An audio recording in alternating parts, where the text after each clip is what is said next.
It's not unusual for those who work here to want to end up here.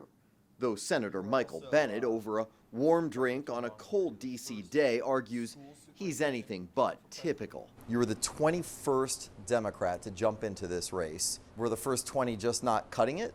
It's nothing personal with the other 20 people, but I didn't think anybody else kind of shared the diagnosis I had. I think anybody could beat President Trump, but it's going to be easier if it's somebody who can win purple states. And that's something Bennet can boast of, the only candidate to win 2 national races in a true swing state. But that didn't make this one so easy to enter, especially upon getting some sobering health news. Because you were diagnosed with prostate cancer. Yeah.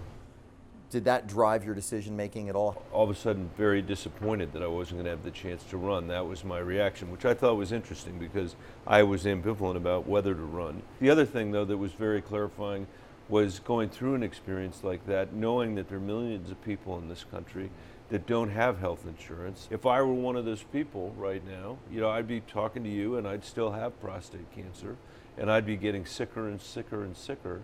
The husband and father of 3 girls knew there was plenty he still wanted to fight for. Your colleagues often describe you as a mild-mannered guy, but you can also get pretty fiery. I mean, we saw, for example, that floor debate over the government shutdown. Right.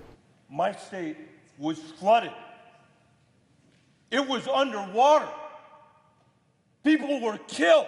This government was shut down for politics.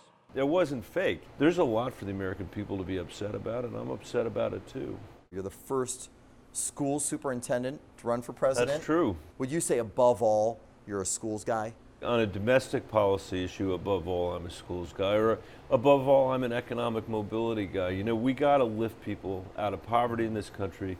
Bennet recently unveiled a $6 trillion so-called Real Deal, improving access to pre-K, housing, and health care, paid for in part by taking back some of President Trump's tax cuts. Let's do a lightning round. Okay. Free college. As a school superintendent, I'm a hell of a lot more interested in free preschool than free college. Give me one gun control measure that realistically you think should and could pass. I'll give you 2, background checks and limiting the size of magazines. Should you, as a senator, have term limits? No. Are some of your fellow Democrats in the race making a big mistake by pushing Medicare for all? I believe so. The American people are not going to pay $31 trillion in more taxes for the privilege of losing the choice to decide for their family whether they want private insurance or not. Tell me one thing that all of Congress does agree on. They like being members of Congress when they're home better than they like being members of Congress when they're here. And there's a good reason for that, because we suck when we're here. And we got to get our act together, and we got to start doing the work of the American people again.